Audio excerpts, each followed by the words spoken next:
Assalamu alaikum wa rahmatullahi wa barakatuh, mes chers frères et sœurs. La caractéristique que nous allons voir aujourd'hui, le khuluq que nous allons voir aujourd'hui, Inch'Allah, concerne la consultation mutuelle. Il s'agit ici d'un trait de caractère qu'Allah Azza wa Jal a directement ordonné à notre prophète, sallallahu alayhi wa sallam, et à travers lui, à nous tous. Allah Azza wa Jal dit au prophète, sallallahu alayhi wa sallam, dans le Coran, et consulte-les à propos des affaires. Puis une fois que tu t'es décidé, confie-toi donc à Allah. Allah aime en vérité ceux qui lui font confiance. Surat Al-Imran, verset 159.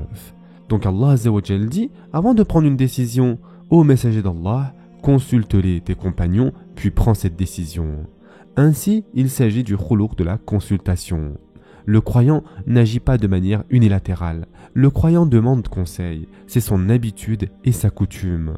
Le croyant ne prend pas une décision en ignorant tout le reste. Au contraire, Allah Azza wa Jal loue les pieux dans le Coran, décrivant leurs prières, décrivant leur charité, puis Allah Azza wa Jal dit qu'ils répondent à l'appel de leur Seigneur, accomplissent la salat, se consultent entre eux à propos de leurs affaires, dépensent de ce que nous leur attribuons. Surat Ash-Shura, verset 38. Donc leur manière de parvenir à une décision repose sur la shura, c'est-à-dire la consultation. Leur façon d'arriver à une conclusion est de demander conseil aux autres. Ainsi, ce khuluq est la consultation mutuelle. Le croyant n'agit pas seul. Le croyant prend conseil auprès de sa famille et de ses amis. Le croyant écoute différents points de vue avant de prendre une décision. Et quand Allah Azza wa Jal a ordonné au prophète sallallahu alayhi wa sallam, et consultez-les à propos des affaires, puis une fois que tu t'es décidé, confie-toi donc à Allah. Allah aime en vérité ceux qui lui font confiance. Surat Al-Imran, verset 159. Yani Allah Azza wa Jal dit, prends leur avis en consultation. Yani ne leur demande pas simplement pour demander, mais vraiment prends leurs avis en consultation. Subhanallah.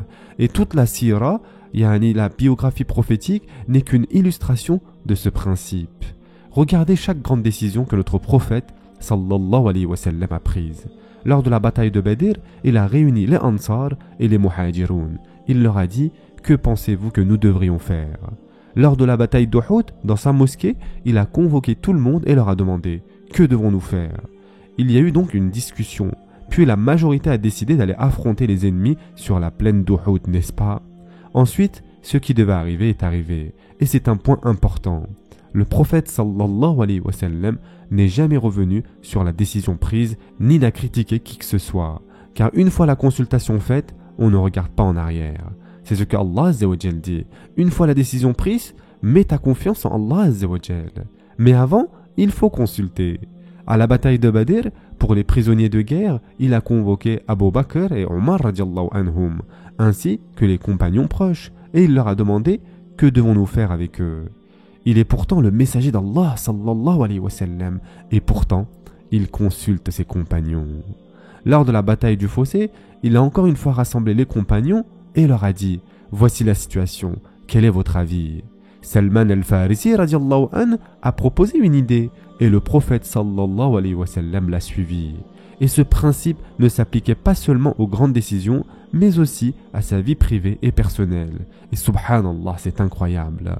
Il est le messager d'Allah, sallallahu alayhi wa sallam, et pourtant, il demande conseil, car Allah lui a ordonné de consulter avant de prendre une décision. Par exemple, lorsque Hafsa, radiallahu anha, notre mère, est devenue veuve pour la première fois, le prophète sallallahu alayhi wa sallam envisageait de l'épouser. Avant d'envoyer la demande en mariage, il a consulté Abu Bakr as-Siddiq et Othman ibn Affan radiallahu anhum. Pensez-vous que ce soit une bonne idée? Est-ce une personne convenable? Subhanallah, il est pourtant le messager d'Allah sallallahu alayhi wa sallam et il demande conseil à ses proches. De même, dans sa vie familiale, lorsqu'un événement a eu lieu qui aurait pu mener au divorce, le prophète sallallahu alayhi wa sallam a convoqué Zayd et Ali radiallahu anhum et leur a demandé leur avis. Car ils faisaient partie de sa maison. Zayd radiallahu anhu avait grandi dans la maison du prophète sallallahu alayhi wa sallam et Ali radiallahu anhu aussi avait grandi auprès de lui. Il les a donc appelés et leur a demandé, que pensez-vous que je devrais faire? Et pourtant, il est le messager d'Allah sallallahu alayhi wa sallam. Lorsque les versets sont descendus par la suite permettant à ses épouses de choisir entre rester avec le prophète sallallahu alayhi wa sallam ou opter pour la richesse, il a donné ce choix à Aïcha radiallahu anha et lui a dit « Oh Aïcha, avant de prendre ta décision, consulte ta mère et ton père. » Il lui apprenait ainsi à ne pas prendre une décision précipitée.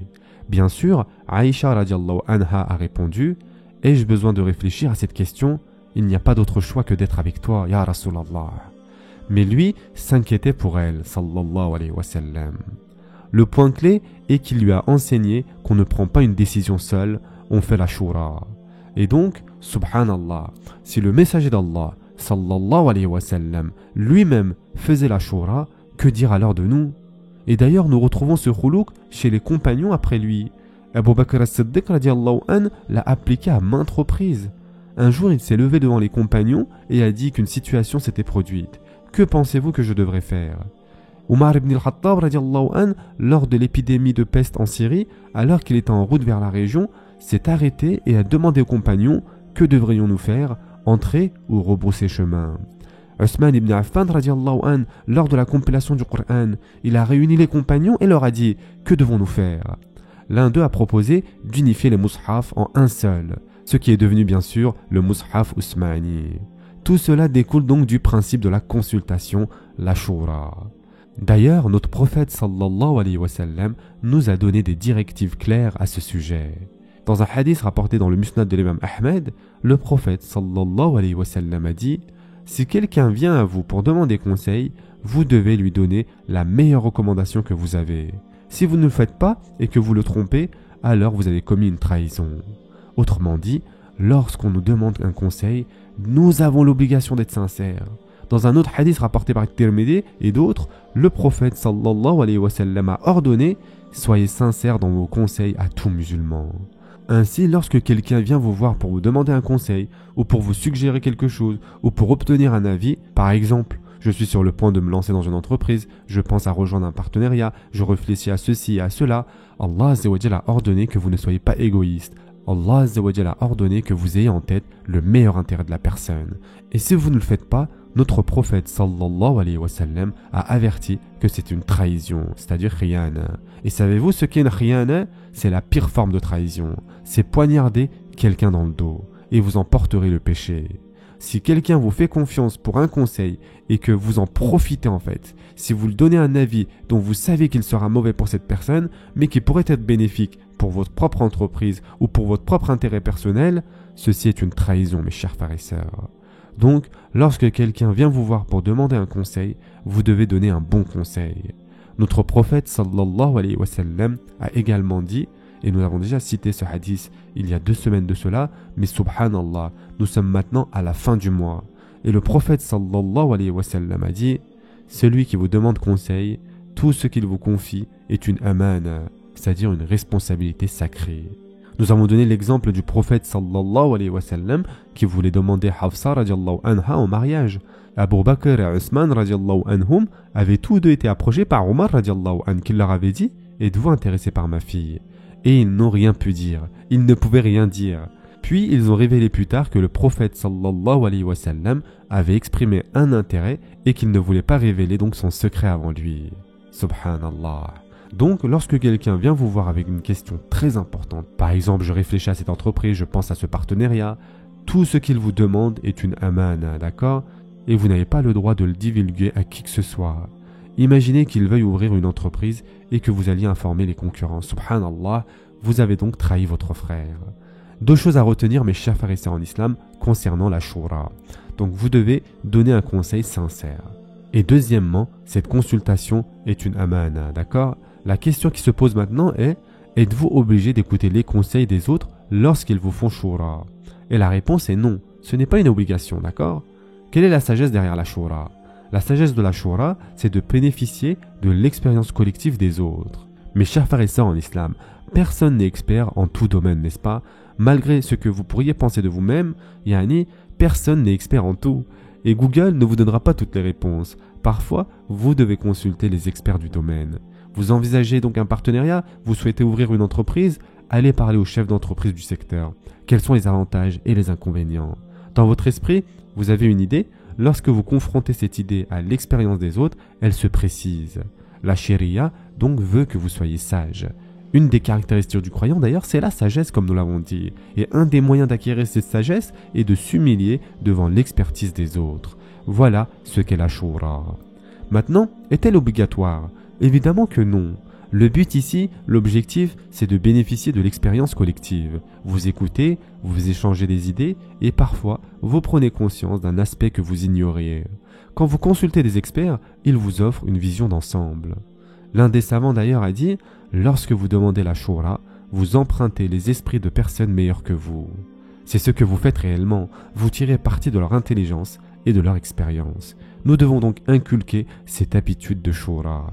Et puisque nous parlons de shura, nous devons mentionner une chose qui lui est souvent associée, même si ce n'est pas un comportement mutuel. Il s'agit de l'istihara. La shura et l'istihara vont de pair.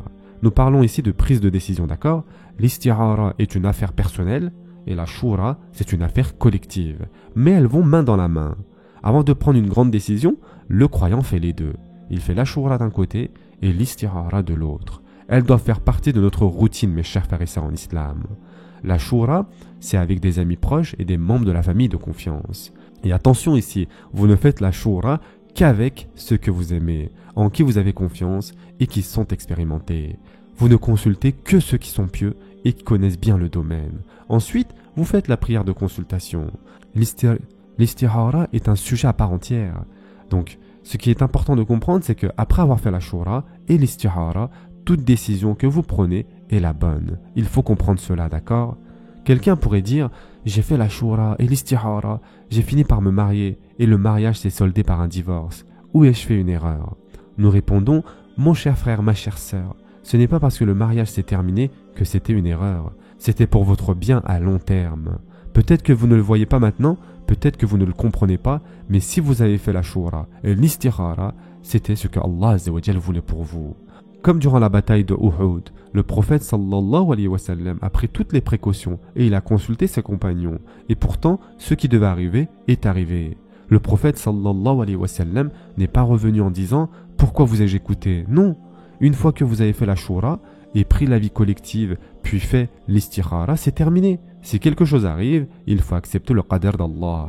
Et Allah Azza wa Jal dit dans le Coran « Ne pensez pas que c'est un mal pour vous, mais plutôt c'est un bien pour vous. » Surat An-Nur, verset 11. Si vous avez cependant omis la shura et l'istihara, alors oui, vous avez fait une erreur. Mais si elles ont été faites, alors alhamdulillah. Enfin, la shura renforce les liens d'amour et de confiance. Regardez l'exemple d'Umm Salama à Hudaybiyah, ou du prophète sallallahu alayhi wa sallam consultant ses compagnons à Badr. La shura donc unit les cœurs. Si nous changeons notre mentalité égoïste pour une mentalité de shura, le monde serait bien meilleur, mes chers frères et sœurs. Et enfin, pour terminer, répétons ce verset. Qui répondent à l'appel de leur Seigneur, accomplissent la salat, se consultent entre eux à propos de leurs affaires, dépensent de ce que nous leur attribuons. Surat Ash-Shura, verset 38. Ce sera tout pour aujourd'hui. Je vous souhaite dès maintenant un bon sahour. En attendant, prenez soin de vous, mes chers frères et sœurs, et à demain, Inch'Allah.